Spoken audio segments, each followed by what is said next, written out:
Okay, hey everybody, welcome. I'm going to give us proper introductions here shortly. I'm Steve Farrell. I'm in Boulder, Colorado. We're coming to you live, so you can see all of us on the screen. We're coming to you live. I'm coming to you from Boulder. We just invite you to just sit back, relax for the 90-minute stay with us. This is going to be a really powerful program. It's a live program. Let's just go around the screen here and we can share where we're coming in from, and then invite you all on screen to share your name and where you're coming in from. It's kind of fun where we can feel the energy of the whole world. So we'll just go in speaker order. Neale, if you want to share where you're coming in from. I can't say where I'm coming from because no one would believe it. So, but here I am. Okay. I'm coming from Ashland, Oregon. All right. Hi, everybody. I'm Suzanne Giesemann. I'm currently traveling around the country for the summer. And today, if it's Wednesday, it must be Flagstaff, Arizona. Hi, everybody. I'm Jacqueline Way. I'm so excited to be here with you all. And I am calling in from Vancouver, Canada. And I'm Debra Poneman, and I'm with Susan. I'm not with Susan where she is, but I'm with Susan traveling around the country. And this week, actually this month, I'm in Ojai, California.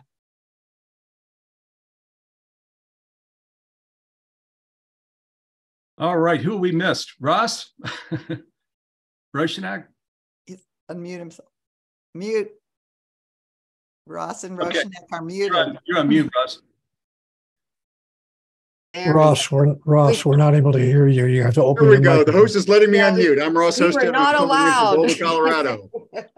All right, we were trying to muzzle him. Doggone it. So you're coming from Boulder, Ross? I am. Awesome. I'm coming from New York City. Oh, how about that? The Big Apple. Big Apple. Let's take out a bite. And Dee, where are you coming in from? Hi, everyone. I'm coming in from Jamestown, Colorado. Great to see you all. All right. And we're at the top of the hour, so we're going to get started here. Thank you all for being here with us. We really appreciate it. Very important program today. And a big welcome to all of you. Humanities Team is a 501c3 nonprofit, just so you know. I'm going to introduce our speakers here in just one second. I do invite you to stay to the end. You'll see why. We've got an incredible cast here of speakers that are here to talk during this important meeting. And at the very end, Neale and I are going to come out and do question and answers. So invite you as well. During the meeting, you can put in the chat questions that you have or just hold them. And then when we come back on camera, Dee Meyer, Neale, and I at the end will get to your questions. So let me go ahead and introduce our speakers as we get started. I'm, again, Steve Farrell. I'm a co-founder and the worldwide executive director of Humanities Team. Neale Donald Walsch is the author of the Conversations with God book series. He's a co-founder of Humanities Team. Suzanne Giesemann is a spiritual teacher, author, and messenger of hope who guides people to the certainty that love never dies, and that what we are part of a multi-dimensional universe. She serves as faculty with Humanities Team in the Shift Network, sharing the mission of helping people throughout the world awaken to the interconnectedness of life. Debra Poneman is an award-winning speaker, author, and seminar leader. Her clients have included executives, celebrities, New York Times bestselling authors, and many household names. And her soul's purpose is to transform lives around the world. Dr. Roshanak is a credentialed computational, clinical, and behavioral neuroscientist. She intuitively makes complicated material accessible and applicable, and has come to be known affectionately as the people's neuroscientist. Jacqueline Way is a dedicated world changer and world-renowned speaker. With her son, she created the charitable organization 365 Give with a simple vision to change the world, one give, one day at a time. Her TEDx talk, How to Be Happy Every Day, It Will Change the World, is one of the most watched in TEDx history. Ross Hostetter is an advisor to Humanities Team, assisting the executive director in strategy, fundraising, and legal matters. He is a lawyer, author, father, thought leader, and founder of several initiatives designed to raise consciousness and make this world a more peaceful and harmonious place. And thank you, speakers, for being here. Thank you, viewers, for being here We greatly appreciate it. So as we were talking about this meeting and in the communications you received, we've been sharing this is our Galileo moment. So let me share what we mean by that. You all may remember from high school days, Galileo in the early 1600s was the father of what was then modern day science, modern day physics, modern day astronomy. In his day, they believed, and the church believed, that the earth was the center of the universe and that the universe revolved around the earth. Now, Galileo brought forward the science and the astronomy that said that actually we're in a solar system. We're not the center of the universe. We're in a solar system with the sun, and we revolve around the sun. Now, that may not sound like a huge deal, but canon, sacred text, etc., was saying this was just absolutely not true, and it was heresy. And in that day, many people were dying because of their beliefs. So the pressure was so intense on Galileo that near the end of his life, he had to recant his science and say it was false. And then he didn't get killed. He was able to live under house arrest to the end of his life. So what I'm sharing are two things. One, science that was saying the prevailing beliefs were not true. And he brought that science forward. And this is the second most important thing, is his courage, his strength, his devotion to the truth. Now, you can probably see where I'm going here. This is a global gathering for the Changing Humanity's Future initiative. We live in a time where, here again, we've got science that we all grew up with that is true, that said that we're physical bodies, and it talks about a physical universe and these things. And we, at the end of our lives, go to bones and dust 6 feet under. It's all true, but it's very incomplete. And as we know, science is affirming now that we're actually part of one universal consciousness that extends across the universe or multiverse, that we're all a part of it. And it's a physical and non-physical universe, which brings in the afterlife, and which, of course, Humanities Team has lots of programs. Suzanne Giesemann is a featured speaker in many of these programs, where it's not just the physical universe, it's the non-physical universe too. So what we contend is that we're calling it a Galileo moment, but let me just on this program share, this honestly is much more than a Galileo moment. I realize it was a big deal in the early 1600s to share the science that was shared. But now, as we know, out in the world, there's all of this anxiety, depression, isolation, and worse, disempowerment, all of these things. Collectively, I don't need to give details about global warming and severe weather, do I? Because we get up and read the paper every day. We're now at Chicago, that is here in the United States. And before it was New York. Before that, it was in Boulder, Colorado. And hurricanes that start in June now down in the Atlantic, right? So if we want to preserve our current level of physicality, that those of us, the speakers here are, we're more in the boomer generation, so that we grew up with this beautiful physicality of the planet.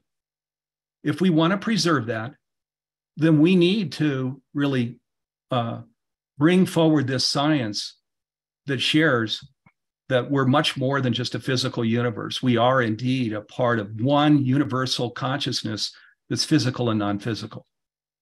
So it's more than one man. Now it's not on the shoulders of Galileo. Now it's on all of our shoulders. Okay, and here's the thing, which I'm not sure that we've quite stated it this way before on this program, but this initiative, Changing Humanity's Future, it's a year old. And this initiative is nowhere out in the open right now. Okay, there's no media covering it. There are no bloggers talking about it. So we've got this serious challenge going on with all of these things, isolation, et cetera, and individual lives, collective lives, extreme weather, global warming, war in Ukraine. You know, I don't need to go on. We know what it is.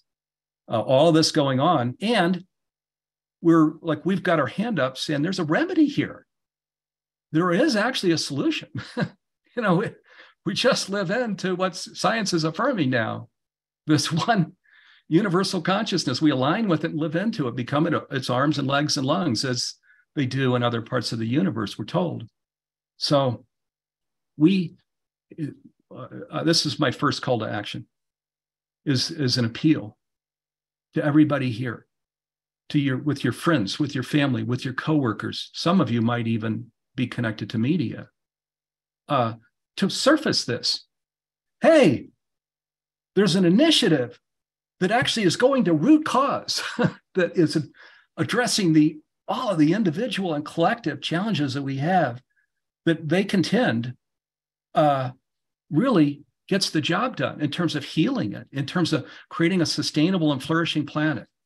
So this is the first call to action, to invite you to really lean into this, to stretch into this. Let's get people's attention. Let's get the media's attention. And I understand that in sharing, the people aren't going to go, oh, fantastic, you know, problem solved. But at least they'll come in and we can start having discussion, right?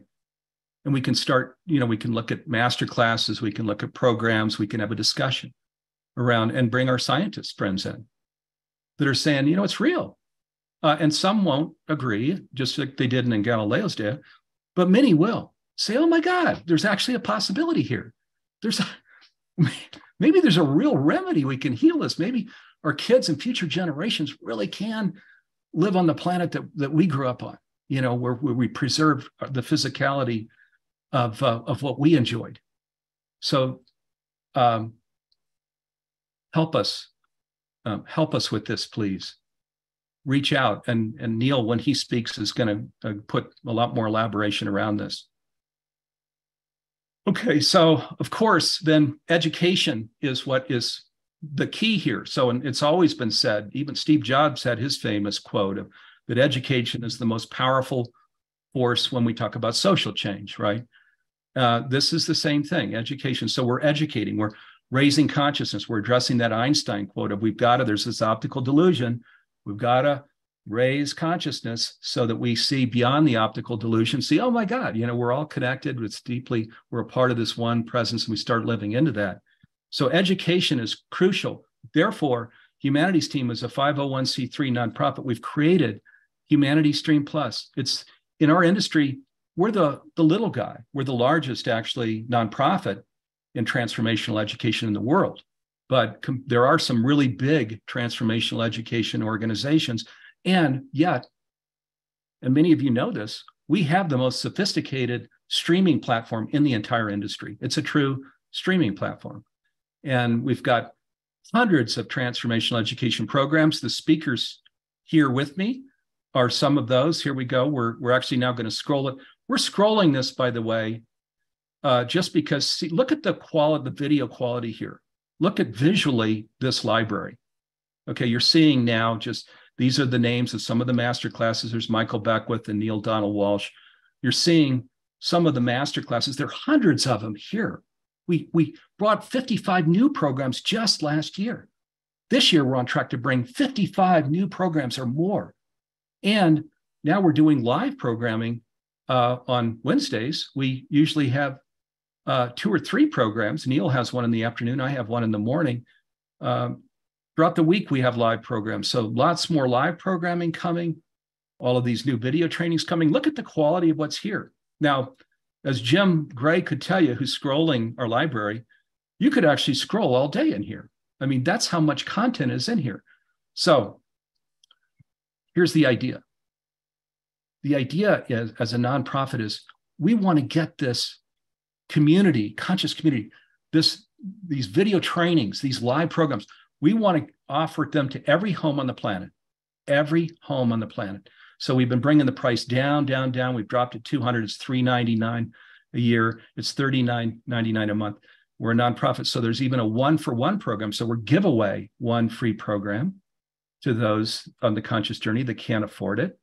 Even as, and that's what a subscriber does for the world. They're a bringer of the light, so to speak, because they subscribe and then we give away one free program, mostly outside of this country, to people that can't afford it, who are on the conscious journey.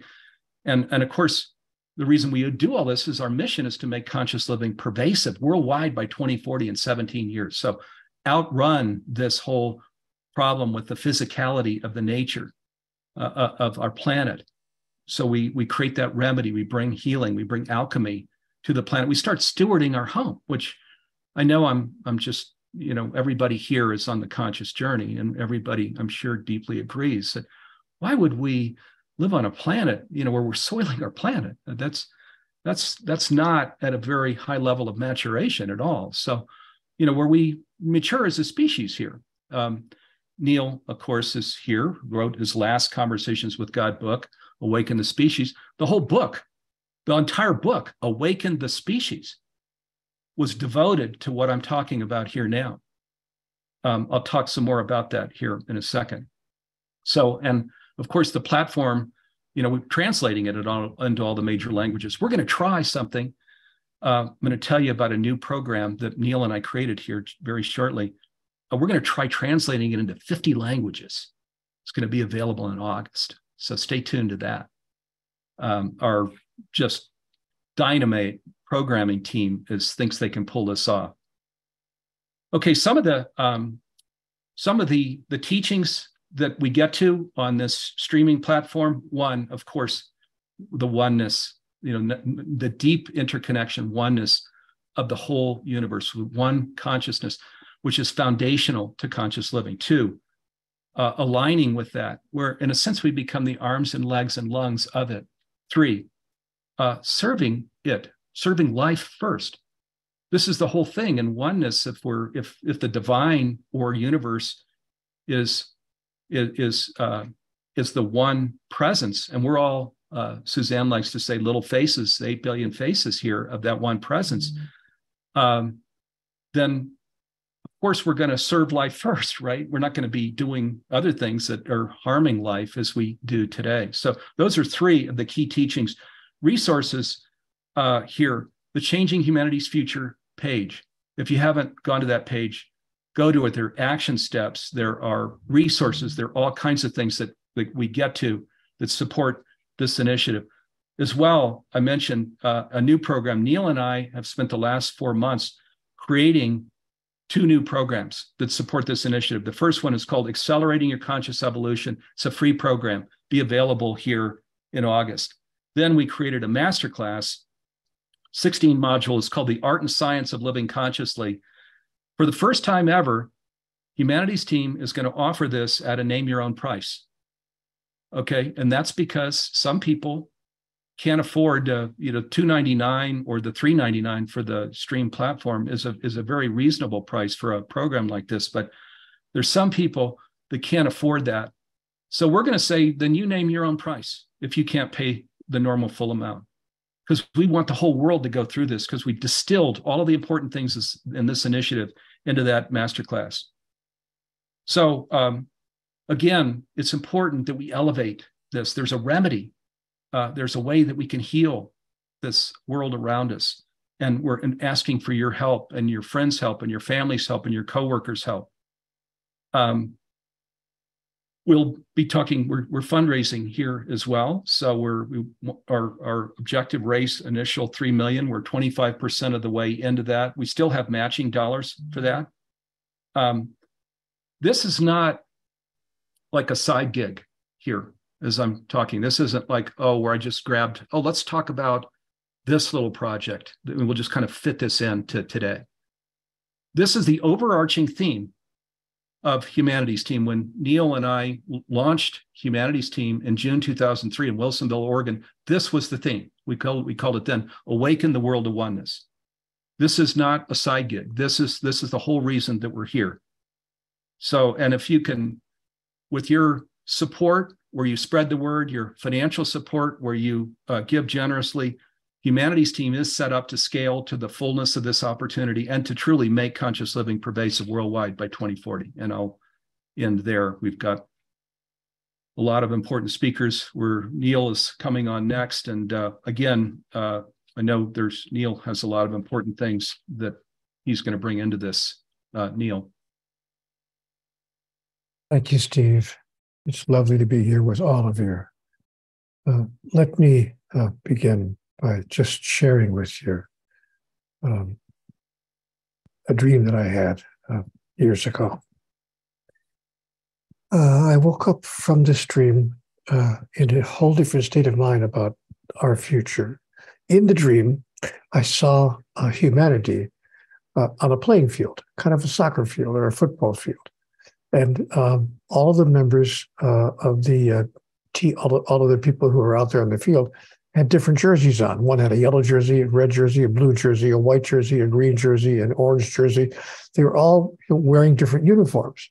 And I thought, isn't this interesting? And they were in fact, in this game that they were playing, they were kind of like competing with each other. And I almost want to say almost fighting with each other in a sense to accomplish a thing called winning. And in the dream, I heard my own mind asking, but who will be on humanity's team? Why isn't there just one team with all of us? We're all wearing the same uniform. And I woke up out of a sound sleep with that thought. And so I raced to my computer. I thought, surely that name has been taken. There's no such thing as humanitiesteam.com that would be available at humanitiesteam.org because such an obvious name has already been taken. But no, it turned out that no one in the world had created anything called Humanities Team. So, of course, I grabbed the name immediately and I put it out there into the world. And one of the people who responded was our dear friend Steve Farrell and a handful of other people that I invited to my home. And I said, let's hang out for a weekend and talk about this. And Steve stepped up in such a huge way. And I'm only bringing this up to let you know that there are things that all of us can do. See, the worst thing that could happen right now on our planet is for us to think, what can I do? What could I do? What can one person do? That's what I hear more often than any other single comment when I go out into the world and talk about this. People say, fair enough, we have a problem, we see it, the ecological problem, the economic problem, the political problem. We totally get the spiritual problem, the social problems. We see them on every level that Steve was just describing. But what can I do? And you know what? I got to be honest with you. There's very little that a single person can do. I'm not going to say nothing, but it's reduced, of course. But now, if people decide, what if we join together? Would then there be something that an individual could do as part of a larger global planetary movement where hundreds and thousands of people agree on a particular outcome? And a way to get from where we are to where we want to be. And so Steve stepped up and said, yes, let's go. Let's do it. Let's make an organization. Let's create Humanities Team.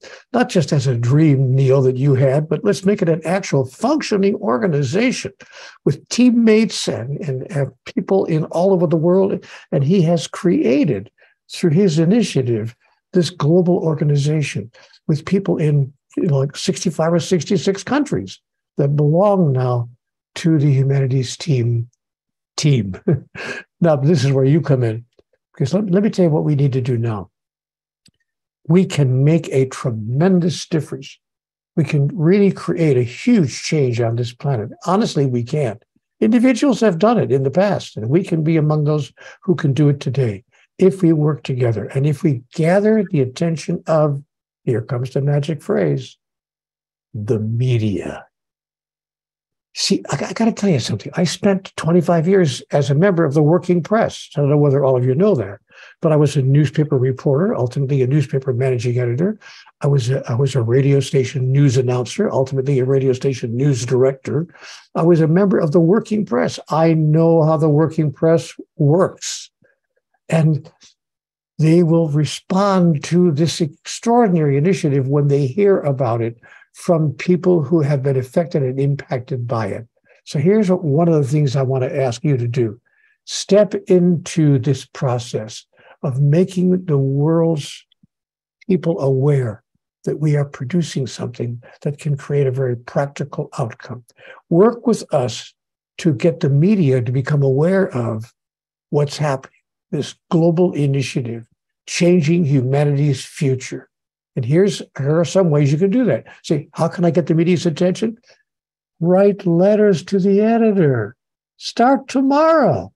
Write letters to the editor and Google, by the way, what are the top largest newspapers and publications in the world. And Google will tell you. They'll tell you exactly what those publications are, whether it's the New York Times or the Los Angeles, whatever it is, or the newspapers in Japan and Germany and all over France and Paris and so forth.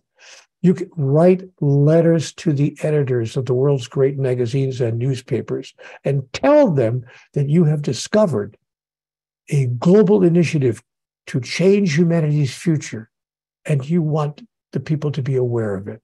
That's one thing that you can do. You can also put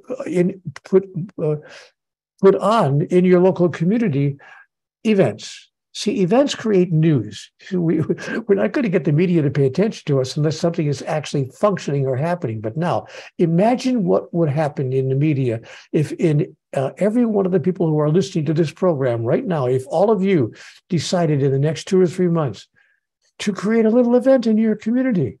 Rent a little hall somewhere. You can get a church hall for $35 a night. Rent a little church hall and decide to have an event to talk about changing humanity's future, what people can do to join in that process, and to let people become aware of humanity's team and its global initiative to do exactly that, to change humanity's future. Get yourself ready to make that presentation. Learn about the entire program, get online, study what we're doing, take a look at it. If you agree with it, and I suspect that most of you will, if you agree with it, this can really work. This can really work. Wherever 2 or more are gathered, as has been once said, great, enormous power. So hold a little event in your community, maybe 2 or 3 events across a 3 or 4 month period. And then the media will pay attention and send notifications about those events to your local newspapers, your local radio stations, your local television people, and let the media become aware. Because guess what? Here's what you need to know. Here's what people don't really understand. The media is constantly searching for news. I used to do a talk show on the radio. Ultimately, it was nationally syndicated. I had a nationally syndicated talk show every single day, Monday through Friday, 5 days a week. You don't think that I was sitting there on Saturday and Sunday trying to figure out what I was going to do the next week? How am I going to fill all those on-air hours? I was doing 4 hours a day, 4 hours of talk radio a day, 5 days a week. I'm searching for topics to talk about, to fill the airtime. And so is everybody else in the media. So is every newspaper editor trying to find news, really worthy news, to fill the pages. Not just bad news, but news that makes an impact, news that can make a change, news that can make a difference. So begin to contact the media and let them know what's going on. Write a note to every talk show host. You've got talk shows in most countries, in most cities in the world. There's a talk show on the radio somewhere. Let those talk show hosts know, hey, are you aware that there's a global initiative called Changing Humanity's Future, produced by Humanity's Team, and offer to be a guest on the program and a spokesperson for Changing Humanity's Future. These are just a few of the things you can do, but I want to end, I'm not going to talk very long, but I want to end with this. Please, people, play a role, play a part, become an active, interactive, powerful spokesperson to help us all change humanity's future. If this is something you believe in, something you want to do, then let's join together and do it. Thank you, Neale. Thank you. And Suzanne Giesemann is going next. Hi, everybody. I'm just so honored to be part of Humanity's Team because their mission is so aligned with what we need in this world, conscious living pervasive by 2040. That's coming up fast, faster than we know. So that sounds really good. Conscious living. What is that? I think it's easier to understand it when we say, what is unconscious living? Well, to understand that, look at the headlines. Look at social media and the way people butt heads and say whatever they want that's rude and not cooperative. That's unconscious living. If we were conscious of who we are as souls in human form right now, we would not be fighting with each other. We would not be doing any of these things that sleepy humans are doing. In my work as a medium, I connect across the veil daily. And I want to tell you about a little thought experiment I did once that I would like to encourage you to do. Steve Farrell sent out an email, his whole team sent out an email earlier this week to invite you to this program. And he talked about Einstein. The quote was from Einstein, "A human being is part of a whole." Reading that, understanding that Einstein understood this wholeness that we're a part of, reminded me of the thought experiment I did when I said, well, if I can connect with people's loved ones who have passed, why couldn't I connect with anyone who has passed, as long as it serves the greater good? So who would be the best person to connect with? How about Albert Einstein? So I went into meditation and I said, Albert Einstein, if it will serve the greater good, come to me now.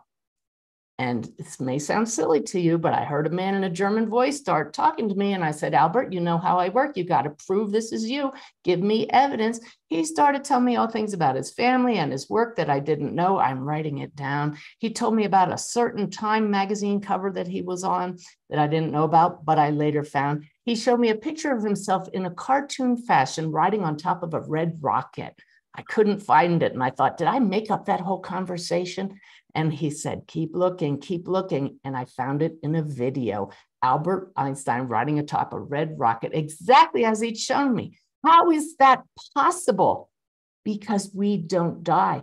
Consciousness survives, and we all arise from one field of consciousness. So who would you communicate with across the veil who might help us all in this mission of changing humanity's future? I've recently written a book. I'm working on finding a publisher. It's going to help people know these truths of who we are. So I said, I need a little help with that. Who might help me? Wayne Dyer had a lot of best-selling books. So I reached out to Wayne Dyer. By the way, Humanities Team and their wonderful Humanities Stream program had a master class with Wayne Dyer's daughter and Karen Noe, wonderful medium, talking about communicating with Wayne Dyer across the veil. So I said, Wayne, how about give me a little help if this book will help a lot of people? The very next hour, I'm on my computer. I have never watched a Wayne Dyer video on YouTube. Up pops onto my screen, a Wayne Dyer video. It just popped up with the title, Manifesting Your Dreams. You can't make these things up, but this is what happens when you live consciously and realize you are part of that whole that Einstein spoke about. I share these stories because they're a little fun, they're engaging, but most of all, they open your mind to the reality that we are all part of. So the way to change your future is to change your own worldview, connect with those across the veil and say, hey, you're part of this whole that we are part of. We need your help. Inspire me, please, the best way forward.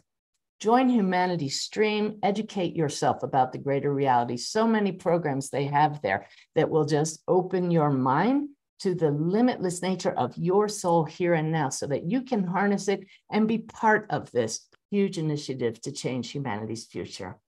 Thank you for joining us today. Holy cow, Susan. Wow. Oh my God, you just lit me up. That's the goal, Neale.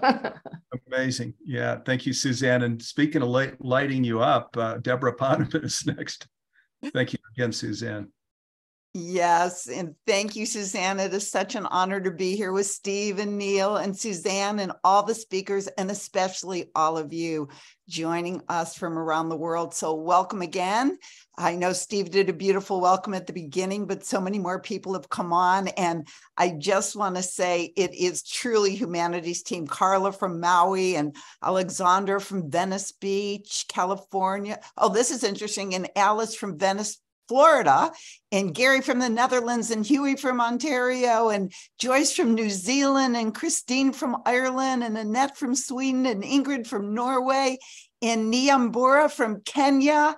It's just, talk about your heart bursting wide open, and all of us together to support the glorious vision of Humanities Team to make our time on Earth ever more meaningful. And I'm going to tell you a little bit of my story of my history with Humanities Team. The first time I was invited to be a part was as a panelist for an event called Global Oneness Day. It was over 10 years ago, and I remember hearing that the group was a nonprofit and thinking this must be an amazing group of people to be working so hard to put an event together to create global oneness. And when I discovered that the group was named Humanities Team, I was even more impressed, and I was curious about these people and excited to be a part of the event, because what is a team? I mean, a team is a group of people who come together with a common purpose.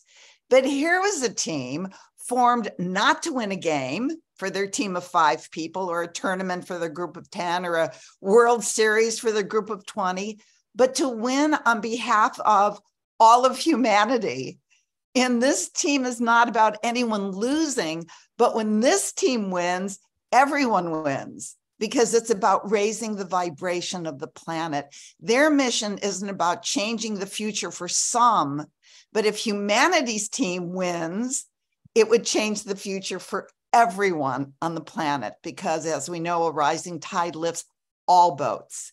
So I became an active team member, first by being a speaker, then a host during Global Oneness Day, which, by the way, then became Global Oneness 3 days, and then Global Oneness 5 days, and now it's Global Oneness Week, because so many people are jumping on this and joining this amazing team. I created a master class with the incredible Christy Whitman called A New Kind of Power for Humanities Stream.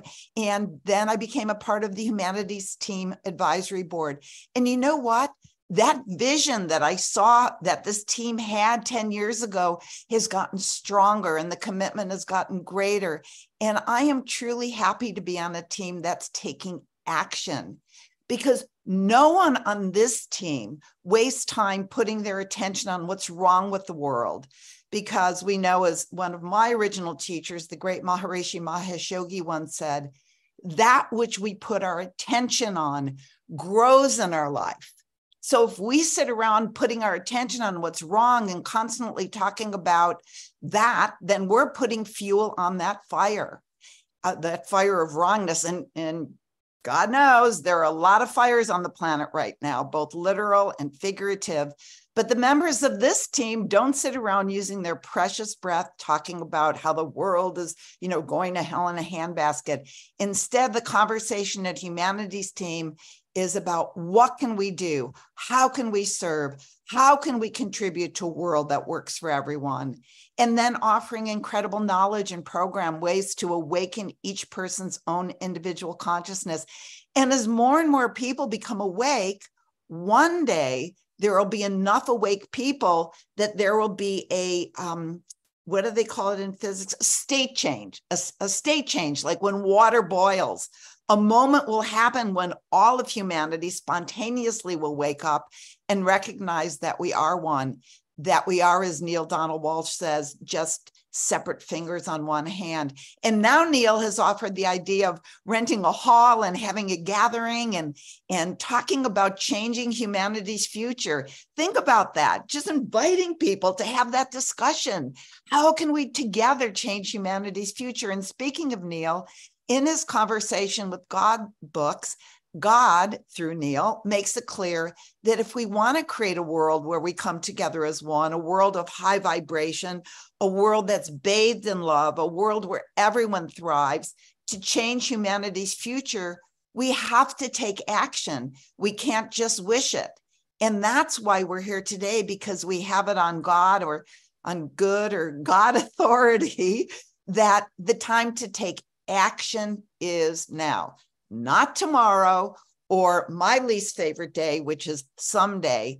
Now is the time we need to act. And Steve and Neale are laying out the steps we can take. Global oneness It's not a pipe dream. Science is even on our side. As we've learned from so many contributors to Humanities Stream, Albert Einstein, and as Susan quoted Albert Einstein also said many years ago, I didn't hear him directly, but I read that he said that everything is energy. He said everything is energy, and that's all there is to it. It can be no other way. This is not philosophy, this is physics. And there's another Nobel laureate he's a physicist, Eugene Wigner. He further clarified that our consciousness is at its basis made up of this same fundamental energy. And our consciousness, our thoughts can affect matter. So when our consciousness vibrates with peace and love and coherence and joy and excitement about new ideas, which is what happens when you join Humanities Team, it creates ripples of high vibration energy throughout the underlying unbounded field of consciousness. And these ripples, and they influence the entire field, the entire creation, the entire world, and the consciousness of everyone. So Humanities Team provides us with wisdom from dozens of the world's greatest transformational teachers that not only spark in us the desire to adopt behaviors that raise our consciousness and thus affect the field. And I mean, the behaviors that we learn from the Humanities Stream teachers, behaviors like gratitude and intentioning for others, like we learned from the incredible Lynn McTaggart, another one of Humanities Team contributors. Behaviors like meditating and using our breath and chanting and dancing and singing and drumming and doing yoga and loving and praying and being voices for conscious living. And as fantastic as it may seem, cutting edge research published in highly reputable peer-reviewed journals has repeatedly shown that when a sufficiently large group of people comes together, like we're doing today, or during Global Oneness Week, or Humanities Team's viewing parties or master classes, when that sufficiently large group of people has a collective experience of positivity or of high vibration happiness, it produces a measurable shift in the collective consciousness of the world. There have been documented studies here in the US.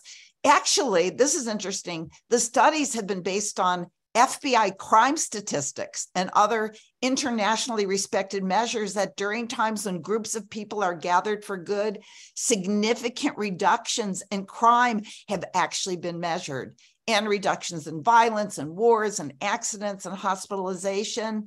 All of this has taken place, and increases in peace and wellness and mental health and physical well-being, even increases in the stock market.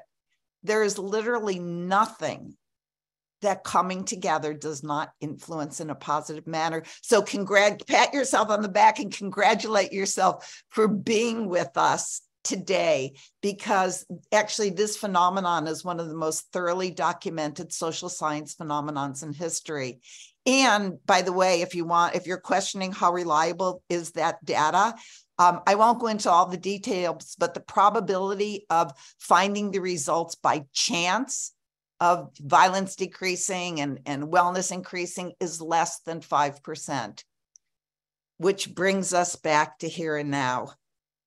Personally, I feel genuinely and deeply happy and grateful for even having the opportunity to be part of a team with such a wide-reaching potential for good. Being part of Humanities Team is a gift to yourself. It's a chance to gain good karma by contributing to the upliftment of the world. So I invite you to take advantage of this opportunity to join us, to support Humanities Team monetarily, to help our efforts to create a new world, a better world for all of humanity. As Steve so often says, we are all just one decision away from changing humanity's future. So monetarily join, take part in Humanities Stream. There's so much knowledge. Get that gathering together like Neale suggested that we do. And as Neale heard the question many years ago, who will be on Humanities Team? And we all hope that you are thinking right now, me, just like we are here, and because we're all in this thing together. So thank you for being here, and thank you for being a part of Humanity's team. Wow. Talk about what passion can do. Look at this. Guys, did you hear what was just delivered here by this human being? The passion and the power and the glory of each of us. You've just heard it articulated unbelievably well, Debra. Thank you so much. Good heavens. Wow. Thank you, Debra. Yeah, very inspiring. Thank you so much. Really beautiful. Debra was back, in the introductions were short. She was in the 80s out there with these messages. So some of the leaders in today's transformational education were people that she educated back in those early days. So thank you, Debra. And we're going to go over to Jacqueline and Dr. Roshanak. Good morning, everyone. First of all, I just want to say namaste. I want to let you know that I see you. Namaste always means to me that I see the best in you. I see the light in each person that's here. Greg and Alexandra and Angelica, so many of you that have joined us today, hundreds from all over the world. And I'm just so honored to be here with you. I'm going to share a little story with all of you and how I met Neale and Steve and the whole team. And I want you all to think about every moment of your life that's brought you right here today with all of us.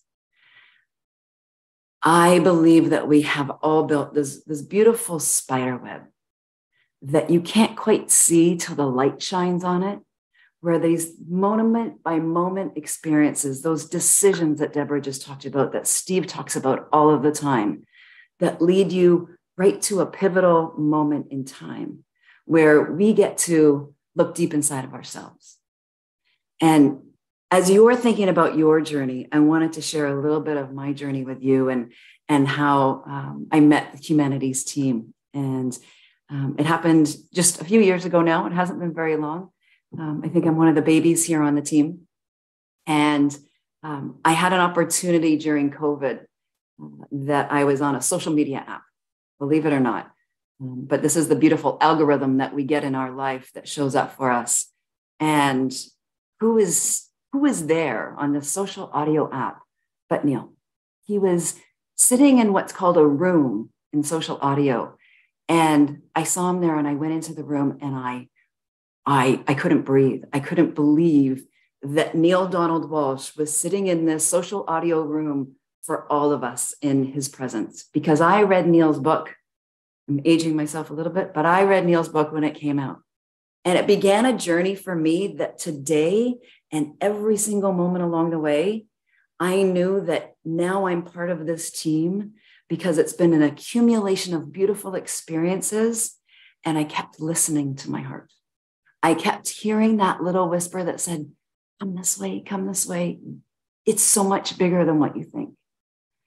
And I feel so blessed that today, through the work that I do in the world, it called me in. It said, come. I have a charitable organization as well. It's called 365 Give. And I started it with my son, Nick. He was just 3 years old when it started. And I did it as a personal parenting project at the time because I wanted to grow a happy, kind, loving little human being. And so we did one thing to give back to the world every day, something small, so simple, a 3-year-old could do it. And we took this journey to giving for 365 days. And at the very end of it, I've learned about happiness. I've learned about joy. I've learned about giving back. But what I actually learned is that I learned about my true nature. I learned about the beautiful part of myself that's just pure love. And in those moments of pure love, and when I was connected to Neale, I remember I said to him, Neale, your books set me on this path. When I read them, they answered the questions I had already been asking myself in this world. And they answered them all. And I said to Neale that day, the first time I got to talk to him on stage, and I could barely speak. I was so nervous.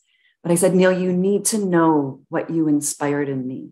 Because of conversation with God, I was able to tap into something I didn't even know was there. And what I know is with everybody here today, and so many more around the world, that's all we're wanting. We're wanting to experience the truest, highest version of who we are every day. It's what the beautiful words that Neale continues to inspire in me. And I look to do that every day. When I wake up in the morning, I say to myself, if love was a person, what would love think? What would love say? And how would love act? So that I've set the intention for the day that that's how I'm going to show up for you, for the world, for my family. And in that, the shift happens. It's what Debra was just talking about. The energetic shift happens first in us and then everyone around us. And that fear to go out and talk about humanity's team, to be part of a team that feels the same way, that fear of talking about it or wondering what people are going to say when I start these conversations, that fear is gone because I know I'm showing up as love. And I'm showing up as love for the world. I'm showing up as love for you, because that's the connection we all have. And it's really that simple. So if you're sitting here today going, well, what am I going to do? What can I do? Think of my son. And he learned that you can go out and change the world every day. And it's so simple, a 3-year-old can do it. Just start small. That's all you need to do. Go out and do what you can do. Spread a little love. Dig deep inside, feel your true nature, and just go give it away. It's free. We can all do it each day. And in that, you're going to grow that muscle, that true nature. You're going to stand it in each day. You will be fearless to go out and talk to others about it. The way that I am now fearless, I'm not scared of Neale anymore. I realize he actually doesn't bite. And not only that, I get the pleasure, oh my God, the honor of every week holding space with him and being in a place where we get to share this every day. I could never have imagined that in my wildest dreams. I am a mom from Vancouver, Canada, and I'm here with all of you today because not only do I believe in this, I know it, right? I know it from my heart.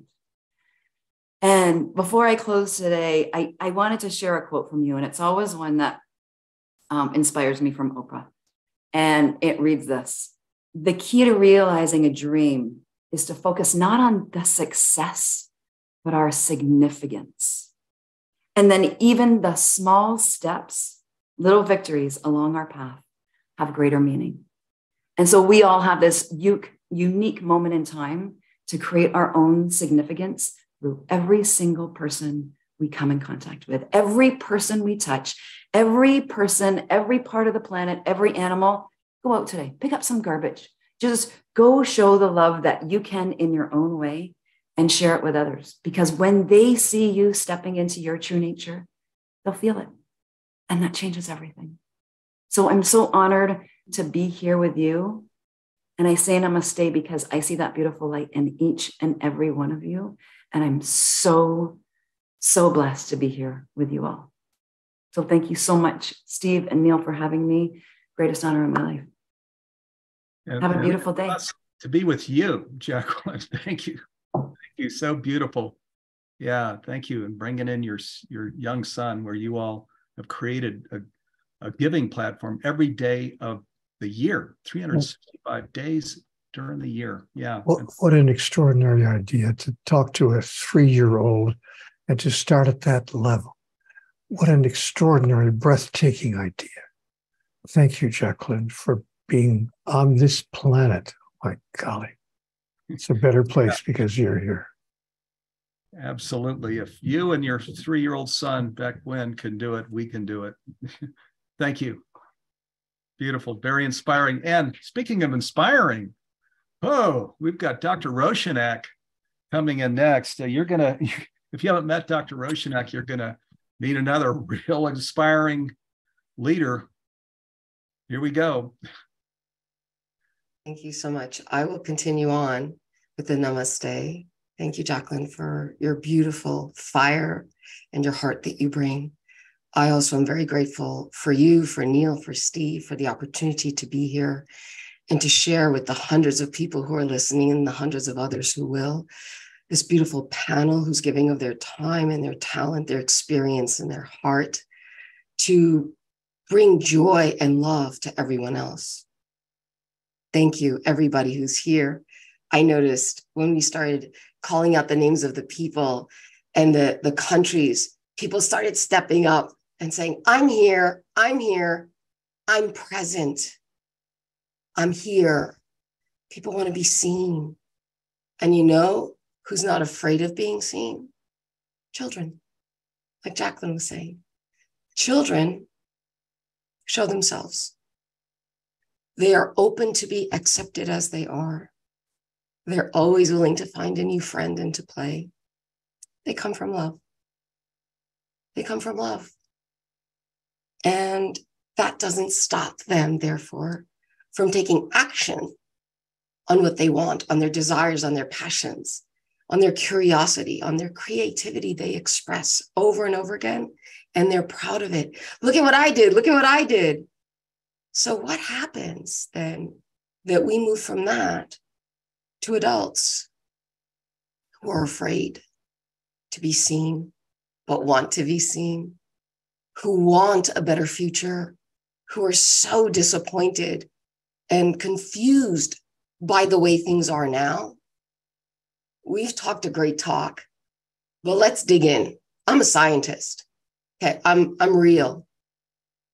And I'm thinking, what's stopping us from changing humanity's future? We can talk about the 5 Ds that stop us from connecting to other very important things like climate. It's too far away. It's how can the future is so far away? That's something I can't connect to. Or it's too big. I can't do it by myself. Or it's too hard. Or all the different reasons we give that we are insufficient. Did you ever think that when you were a kid? You could do anything. You could be anyone. You wanted to be that person who changed humanity's future. You wanted to be seen as that person. So you switched. You switched from love to fear.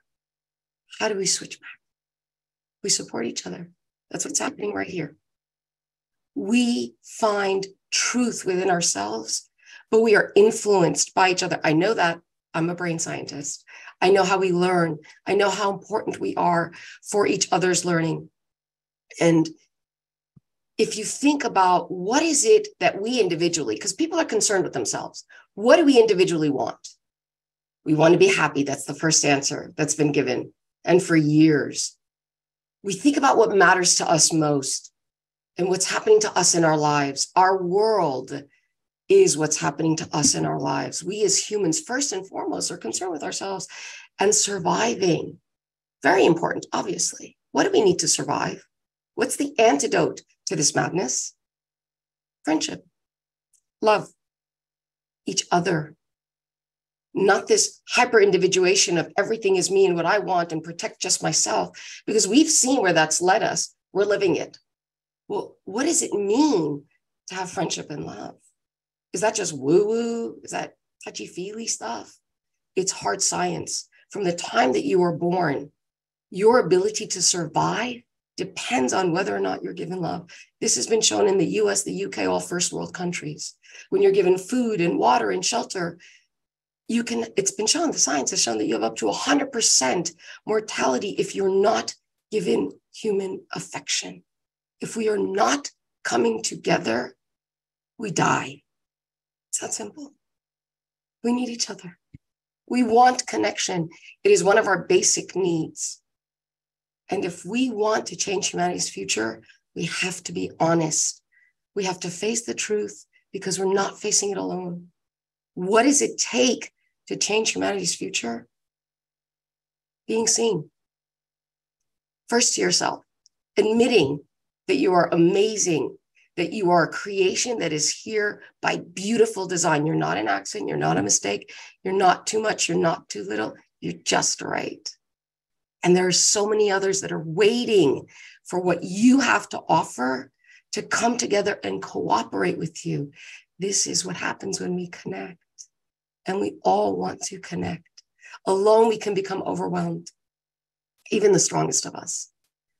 We need support. We fill up from within but it is reinforcement from outside that keeps us going, that keeps us on track, that gives us that truth and that bond and that way, that other path than the one that we are sleepwalking on, to the one that we are consciously walking on. We choose this. This is more fun. This is love. This is great. This is how I imagined it as a child. Let's go back to that. Let's remember that actually we thrive when we are together. This is how we change humanity's future, not by shrinking and just barely trying to survive, but by coming together, expanding, growing, coming into and accepting, receiving, and sharing abundance together, as we're doing right here, right now. Yes, it is. Big yes to all of that, Dr. Roshanak. Big Wow. yes. Wow, did you catch that phrase? Switching back from fear to love. Oh my golly, who could have put it in a few powerful words like that? Thank you, Dr. Rowe. Wow, wow. Stunning. Boy, thank you so much. And speaking of stunning, we've got Ross Hostetter coming on next. And boy, get ready. This is a man you want to know here as well. No pressure, Ross. Thank you, Steve. Well, it happens that I have a quote to share with everybody from what appears to be our man of the hour, starting with Suzanne. And this quote is from Albert Einstein, which says that the greatest illusion of the world is our sense of separation. The greatest illusion in the world is our sense of separation. And this comes from obviously someone that we are in some depth connection with on this call, someone who has looked deeply into the fabric of the universe and the fabric of reality, and tells us that the sense of separation that we all feel, our sense of isolation, is an illusion. I don't want to focus on this taking, Debra's advice, but we all are aware that the fruits of this illusion of separation are everywhere. We see it everywhere. We see it in the wars that are going on, the ecocides that the wars create. We see it in the coarseness of the discourse in our political sphere. And we feel it in the fabric of our own communities, in despair and a sense of isolation, the tribalism that seems to be everywhere. And of course, the relentless focus on the needs and wants and desires of a separated sense of self.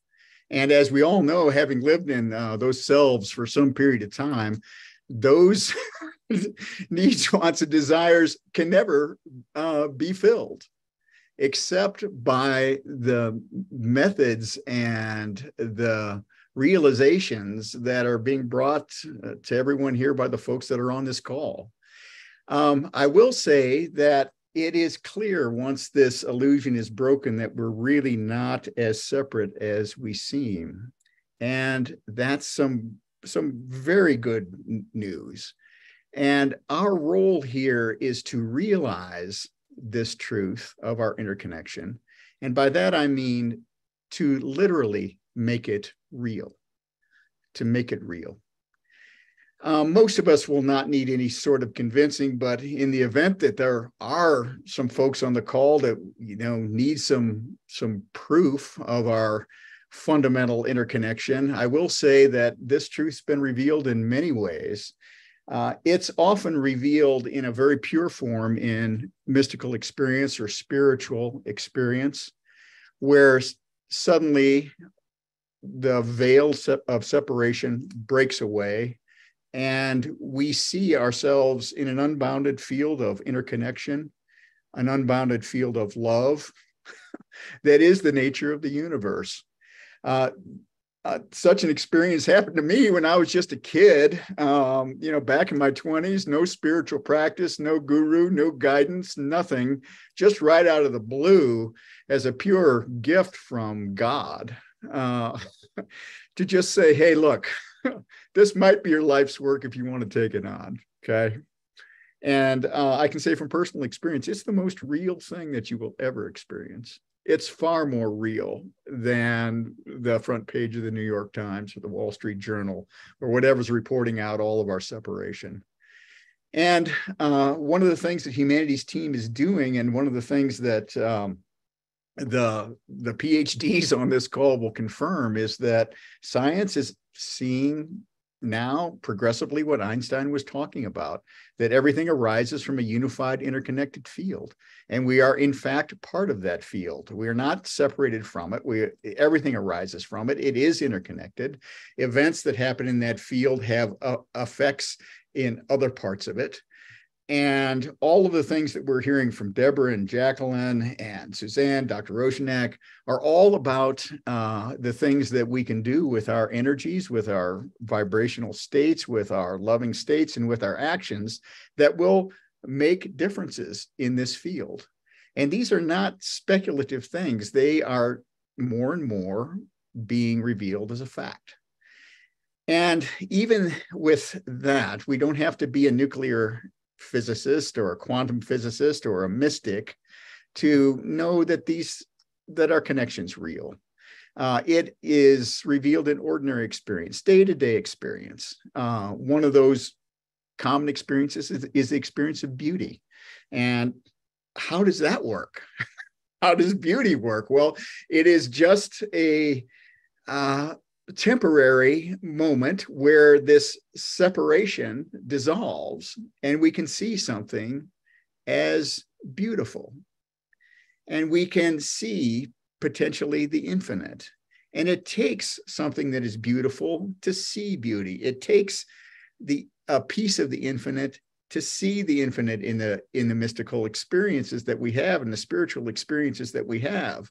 And we can not only see that in beauty, but we can also experience that in goodness and in acts of kindness that break down separations and that grow people together. We had a gal come in that we were a roommate with, several years back last night, and just had this glowing experience because we'd had a connection at some particular point in time. And those can last not only throughout this life, but as Suzanne and others will point out, they last through eternity. Those experiences of goodness and connection and the family experiences, the love that we have for our children, has been used as a metaphor for the experience that all of us will feel for the entire world when we can break this illusion and begin to function out of a sense of non-separation or connectedness. Steve talked about the Galileo moment. This is what we're talking about when we're talking about a Galileo moment, which is that this idea that we're separate is suddenly reversed, or maybe over time it gets reversed, but it gets reversed nonetheless. And our separated, isolated sense of self is no longer the center of our universe, but we see ourselves as a part of an interconnected field. And that moment, that awakening, is something that Humanities Team has dedicated its collective life and mission to bring into humanity. So that's our goal here, to create this Galileo moment. So that's kind of the big picture. Then the question, obviously, that is coming up on the call is, what now? Okay, how do we do this? All right, how do we actually get this in working clothes? One of the things that Steve said at the top of the call is that I'm going to go back to this slide in just a second, is that one way to do this is to educate. I've got a slide here that includes some of the folks that are on our call today and other teachers at Humanities Team. Education is a fundamental way that we begin to put this in working clothes and begin to work with the situation as it is now, right where it is now, without requiring any sort of change. And it's not only just education in terms of constructs and mental education about facts. We're certainly wanting to do that and teach people how to cook and how to move and how to take care of themselves and everything like that. But it's also a transmission of energies. And I just have to say, from the folks on this call, I'm getting that transmission of energy. It's an education in a way of being. And in order to really have that and get that, we just have to get together and hang out. Hang out just a little bit, just like we're doing on this call, because it creates this kind of transmission. So I'll go back to this, and I'm going to close with this slide before talking about a couple of other things. The reality of our interconnection is experienced as love. That is its fundamental nature. It's the substance of it. Yeah. You don't have this experience that we're all talking about without it being experienced as love. And I'll read this from Teilhard de Chardin. He said, and this is over 100 years ago, he's talking about this, someday after mastering the winds, the waves, the tides, and gravity, okay, we shall harness for God the energies of love. And for a second time in the history of the world, man will have discovered fire. So I'm going to stop sharing now and get back to the screen. One of the reasons why I'm on this call is because I want to support the Work of Humanities team and what Neale and Steve have created. This is a really good organization. And I will say this for folks on the call that are meeting us for the first time. I've been around nonprofits. I've been a lawyer and a consultant and working in all nonprofit teams and in organizations for over 40 years. And Humanities team, both in terms of its energetic frequency and its operational capacity and competence, is the best nonprofit I've ever been around. I can really recommend it unequivocally. And it has some things, and as Steve said, there's not a lot of people that know about it, but it's done a lot of stuff. It's been around for 20 years, put on 13 global oneness conferences, hundreds of programs. I just heard from one of our tech guys that we have been reaching almost 500,000 people in terms of emails, 653,000 followers on Facebook. Why are numbers like this important? Well, as I think it was maybe Jacqueline that just said, look, there's going to be a certain number that we have to get to in order for this shift to happen. And there's some science around that. We know that there's a certain quantum of early adopters that are necessary in order for a social transformation to take place. Some people just say maybe it's 2 or 3%. A lot of people say that it's 20%. When 20% of the people have color televisions, then all of a sudden 100% of the people have color televisions within 18 months afterwards. So we have a sense of early adopters, and then there's this hockey stick that happens, and it seems like it's happening miraculously, but it's actually happening because of the work of all the people have put in to get a critical mass of people that are thinking the same way, feeling the same way, vibrating the same way. And there are 8 billion people on this planet, or shortly will be 8 billion people. So if we just took an idea like 10% of the population that we need to influence, that's 800 million people. That may seem like a big number, but it's possible. It's possible. And Humanities team is beginning to work towards that number in significant ways. So I just want to tell folks that we're really walking our talk. One of the ways that, and I just want to repeat something, Steve, and compliment you and the team on what they've done in launching Humanities Stream. We had a scroll at the beginning of the call about all the things that are on there. And it is something of massive quantity and high quality. But what I want to point out is that from, in my mind at least, it represents kind of a library of Alexandria of consciousness, where you can come in on something that you're interested in, whether it's cooking or you're in grief or you want to communicate with a loved one across the veil or something like that. Find a resource. And so wherever people are, they can grab onto it and then begin to build into a broader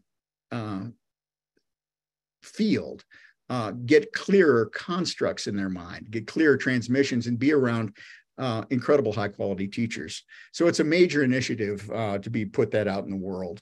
Steve will talk in just a minute about programs, but I do want to say that one of the things in education, this humanities team is constantly working on creating new programs. Let's figure out what could be next, what could be next, what could be next. This fall, we're going to be launching a master's class with Ubiquity University for people that really want to get a master's degree in conscious business. Business is one of the main driver. It is actually one of the main drivers of consciousness on the planet. What business does is what people are going to do. So an initiative into business is exceptionally important. Neale wrote an unexpected book in his series, and Steve and Neale have put together the Changing Humanities Future Initiative, a 16-module course where people can come in, name their own price. That's going to include both a webinar and all kinds of information about the art and science of living consciously. That's going to be this year. We continue to attract, or humanities team continues to attract, very high quality people. Coming on this year will be Elena Van Zandt, James Van Praagh, and Charles Eisenstein, one of the great kind of new thinkers and philosophers of our time. So the work of humanities team is being validated by folks that really can choose where they want to spend their time, and they're choosing to spend it at humanities team. One thing that Steve probably won't talk about, but I want to say Steve spent about a year and a half or more, 2 years, 3, writing a book, which has just gotten launched this year to really good reviews. This is about a new universal dream. And it's basically taken Steve's story and the story of humanities team and to say, hey, look, I've been a really successful businessman. I've kind of won the capitalist game. I kind of did everything that everybody was supposed to do. I had an awakening, and I've decided to move in this direction. And if you want to come along, this is where I'm going. You can come along too. And so the power of example is really important. And we're partnering with all kinds of good people around the world. New things are coming in with Holo Movement, Whole World View, Unity Earth, Purpose Worth, Upshift, and they're lifting us up, and we're trying to lift up every organization that is values aligned. So Steve, I'm going to stop there for just a second, but I will say that there are some things that if you do decide to support humanities team in any way, and if you decide to support us financially, this money is going to be very well used. We're going to use it to increase staffing to run more programs, massive increase in social media and awareness. I like Neale's idea to contact the media, but Neale, my man, if the media is not going to follow us, we're going to create our own media. we're gonna do it, ourselves and get this stuff out in the world. There's a huge effort to develop the worldwide community, to have resources in Kenya and Africa and all over the world and this to warm your heart. A lot of these country coordinators, they're young people. They're just people that have their heart out, and they want to do something and saying, help me help this place. And we need to do more to reach out and do that. So creating those bridges to the world and creating bridges to young people. A lot of the folks here have been in this movement for 40 years, 30 years, long periods of time. And there's an awakening that has to happen, and reaching into an ever younger demographic is a really important thing. So ways that you can help, obviously, a donation is really helpful and well received. One of the things that is a reality is that money is a form of energy, and where you put your energy, things will begin to flow. So I would encourage you to put some of your energy into humanities team. And we all, as Dr. Rozenak was talking about, we all have survival needs. We all need to to eat and take care of our kids and take care of our houses and all that sort of thing. But there are certain points in time in life, or at least in this physical life, we don't need all that stuff anymore. We transition to another realm. And at that particular point in time, if there is a Remembrance of Humanities team in a will or document or something like that, huge work, good work will happen as a result of something like that. We are launching work into large foundations. We're taking a look at the Soros Fund. We're beginning a process of being able to approach Templeton funds with projects. So we are working to grow and to grow our reach. And with that, I think I'm going to stop, Steve. I want to just thank everybody for everyone's attention. And I will express a deep gratitude for the ability to be in this company and to, do my little part to, get the seaweed off the oars and get us moving along. So thank you, Steve. Okay, Ross, thank you. As you can see, Ross is and as I shared in my introduction, Ross is a huge contributor to Humanities team. So thank you, Ross. That was beautiful. And all of the speakers, thank you so much. And viewers, thank you all for being here. And gosh, I just want to say, I think when we consider the long-term well-being of this planet, of humankind, honestly, I can't imagine that there's a project, an initiative that is more important or more urgent than this. If we're considering the health and well-being of this planet and of humankind out into the future, and that means our kids and future generations. That's what we're trying to put words around on this call. And I'm going to just say what I believe, which is I think 5 and 10 years from now, we will all remember back to this call.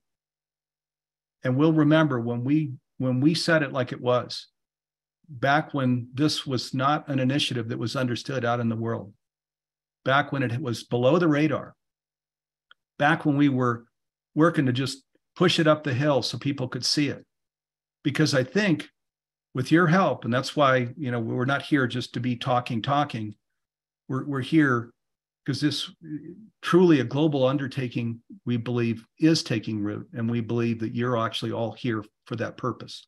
And that you're now going to lead this meeting and going to help support us in elevating this initiative so that the world can see it, so that the media can see it, so that there's a discussion around there is a remedy, there is a way to heal. There's alchemy here for these individual and collective challenges that are everywhere. There's a root cause. We've identified it. We've got a solution. We have a team on the ground that is 20 years old, it's mature, it's created scale, and knows how to scale to this opportunity. So I think that's what I'm going to say, and that's what I believe, that we're all going to remember this moment, because I do believe that we're going to lead this call, and there's a new, I'll use rocket metaphor, there's sort of new rocket engines on this thing just simply by virtue of this call, because I do believe a lot of people are going to put their arms around it in different ways. Some of you reaching out to the media, some of you creating meetings in your community where we just talk about this root cause and the solution. Some of you by just educating yourself even more in conscious living. There's actually, I shouldn't start down this path of some of you this and some of you that, because there are 1,000 different things we can do. And I believe that we will do out of this meeting. I do, of course, this meeting is about partnership. So we invite partnership in all the ways that you might be called to help us elevate this, of course, so that the world sees it, understands it, and comes into the discussion. Where you can financially contribute to it, because most of us do have budget for philanthropy, please do, please give generously. And where your friends and family members and coworkers, and some of you even know grant-making organizations and individuals, share with them about this project and invite them to contribute. We're set up to scale even more aggressively than we are now. And as Ross mentioned, boy, if you want to look at money well spent, get inside our financials and take a look at what we do with the funding that we get. It's astonishing. Okay, and I'm going to just end because we want to at least have a few minutes for Neale and I to come out with question and answer with these three things that are said in the last Conversations with God book. This is book 9. It's called Awaken the Species, which is exactly what this meeting is about. And it says three things. It says, we are one decision away from this whole new world, this sustainable and flourishing planet. 2, that this right now, this is the perfect time for advancement. Why? Because again, where you read the papers and see all of these things and what the 3 points determining a line, where things are going, why would we not? If we identified a remedy, a real process for healing, why would we not come into it now? Why would this not be the perfect time for healing, for change, or for advancement, as it is shared? And then lastly, this thing that is said in Awaken the Species, it says that the hardest part of this journey is behind us. The hardest part of the journey is behind us. And sit with that one. I've sat with that a lot. And I agree. After sitting with it, my jaw dropped, I have to admit, when I first read this quote. But now we can talk openly. Look at us talking openly about all of these things. Psychic and Einstein and Wayne Dyer in Understanding the Initiative. All of these things that where oneness is foundational and we're really living into it, not into separated states. We can talk about it. There's this whole woo-woo thing and tree hugger thing, which we gladly embrace that one. Of course, yes, we're tree huggers. We admit it. But we can talk about these things and understand that this is a mature conversation. It's true. There's science behind it. And yes, let's go do it.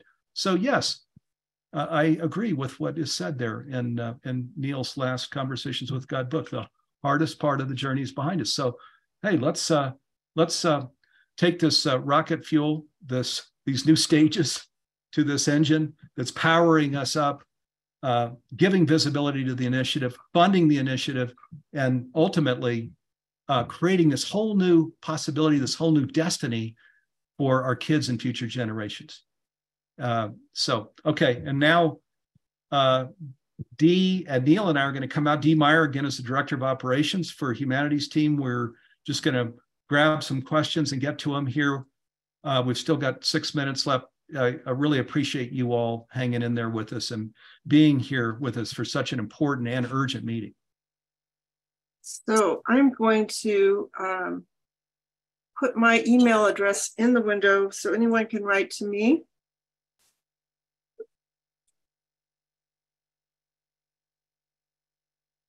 We've had requests about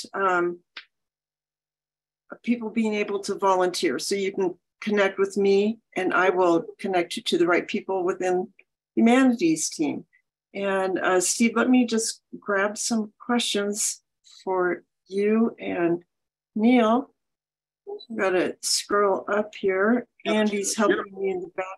A lot of beautiful comments there in the chat, and praise for the speakers and just discussion around the meeting. I've seen just a ton of and so thank you to speakers for coming in and saying, "Wow, this I'm really glad I'm here. This is fantastic." So nice.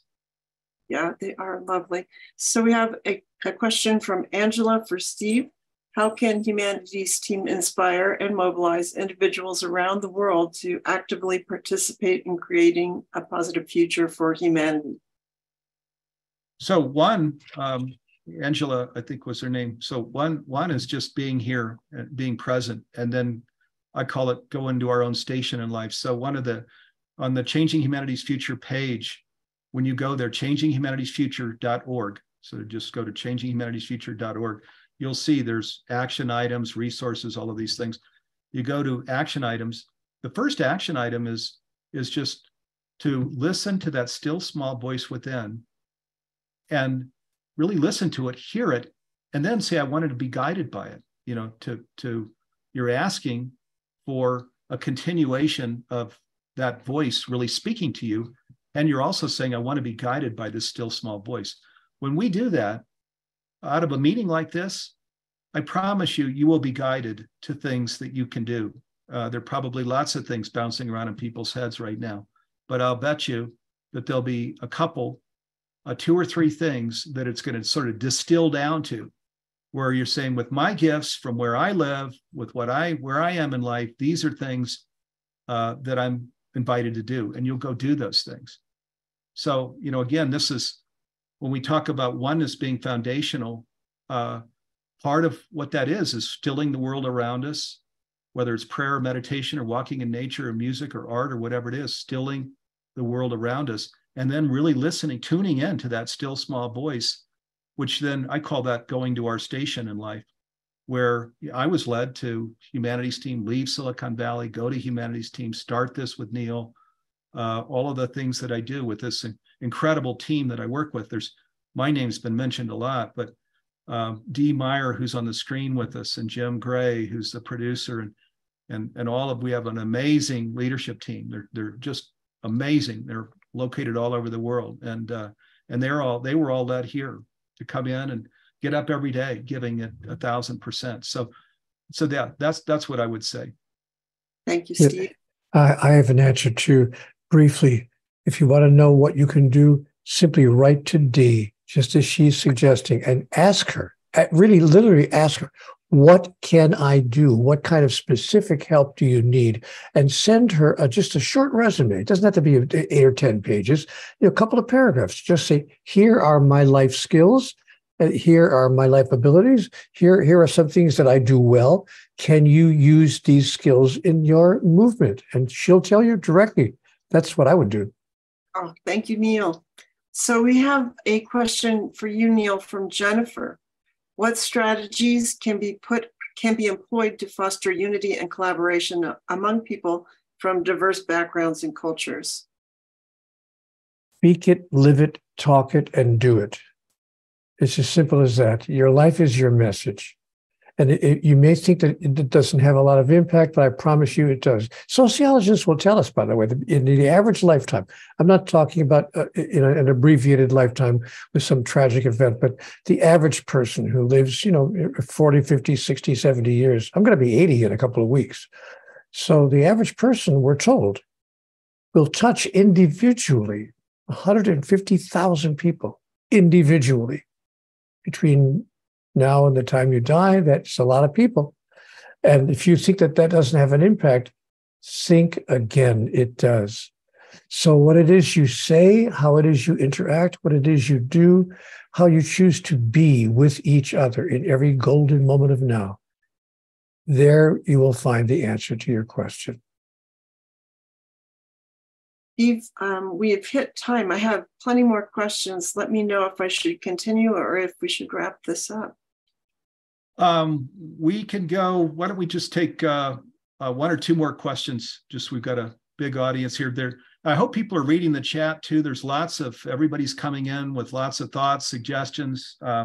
Also, again, praise for the speakers. Fantastic. So. Thank you, Steve. So Charlie has this question for Steve. In the face of growing social and political divisions, how does Humanities Team promote dialogue and understanding to bridge these gaps and build a more cohesive society? So I think that was Charlie. Yeah, so what a great question. And of course, in the US, boy, we've got red state and blue state and this whole polarity thing. But this is Martin Luther King said, right, that darkness won't heal darkness. Only light can do that, right? So, and the Conversations with God book, if you want to distill the whole 9 books down to just a teeny little narrative, read The Little Soul in the Sun, the little children's book that came out, because it just distills it all right down. This is the invitation. And essentially that invitation is, we were all candles in the sun. There's nothing but pure love, light. We're in the non-physical realm, in the absolute. That's what it is. We're candles in the sun. And we say, I want to be the light. I'm a candle in the sun. I'm not, I don't feel myself as the light where there's nothing but light. And so we're born into the world. Incidentally, we've got a little promotional a video that's going to start playing out on social media with this whole story. You'll see it soon out on Facebook and social media. So we're born into the world. And then, yes, we've got true for all of us, we have darkness around us, right? A lot of people that are really challenged, that don't feel good, that feel isolated, that are disempowered, right? There's a lot. And even people, as we're being positive, that'll say, clunky, not very nice things to us. So that's the state of today's world. So our invitation, our opportunity really, and as I understand, the whole reason we embodied was to, like, right now, to be here now, where there's diversity and oneness. So we're emphasizing, love as the diversity and oneness, but truth telling is another key dimension of oneness. There are lots of colors in white, right? So, but yeah, go to our diversity and oneness. For me, it's love's expression. Go to that and then just be in that and stay in this communing state with the one, which is God and life and nature and the planet, which is in this pure love, even blissful state where we commune with that and be that, express that out in the world. The way we're going to heal this blue state, red state thing is we stop, if you're a blue state person, red states, they suffer heartache too. They have huge challenges too. So go to the compassion for that of, boy, I can, they feel pain the same way I have in my life. Go so we can find some common ground where we're a part of the one and we're not just constantly finger pointing and making them the villain and so on. There's no good that comes from that. My answer to the question is a little bit more specific and direct. My answer to your question, my friend, is gather people together, create events, decide to do something. I'll make it up. Every Tuesday night, or every other Tuesday between now and the end of the year, and create an event and bring people together and talk about it and share.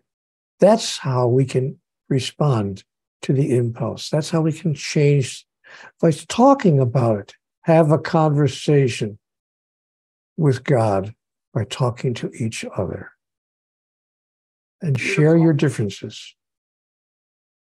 Beautiful. Thank you, Neale. Can I have one final question? Okay, sure. From Diane. She says, any plans to add educational workshops on the practical on-the-ground skills of community building, et cetera? And so do we do something to expand this out into the world? And I'm thinking that has to do with your new program, Neale and Steve, that's coming out. So final. Right. Yeah. So this program that's coming out is coming out here in August. And boy, what a incredible program it is. So again, I'll give you the names of the program. The free program is called Accelerating Your Conscious Evolution. And then the masterclass is The Art and Science of Living Consciously. And there's no reason that anybody should be constrained from going through that, because for the first time with a masterclass, we are letting people set their own price. So if you absolutely had no budget and there's no way you could support Humanities Team in it, we would say, go through the masterclass for free. We want people to acquire all of these tools that are in this 16-module masterclass that Neale and I have spent months on here earlier this year, and that condenses down all of these this key wisdom and science that's relating to conscious living. Okay, well, listen, I want to thank you all. Thank you for being here. Also, some of you came in with some good, lighten it up with some fun things too. This doesn't have to be, it is serious, it's important, it is urgent for sure. But as we know, conscious living is about staying in that high vibration state, right? So, and even, this is where we can even create healing, where we're up at extremely high vibration states. So, and that means a sense of humor, that means having fun. So I hope you felt all of that on this program. Thank you all so much for being here, and stay tuned. Stay close to Humanities Team on social media and email, coming to our live programs. We're just getting started here, 20 years old, and it almost feels more like a birth because We're just getting started in terms of what's so important out in the world that we're all going to go get to together. Okay, with that, yeah, love and peace and blessings, everybody. Thanks so much for being with us. We sure appreciate it. Thank you, Steve, and thank you to everyone. Bye for now.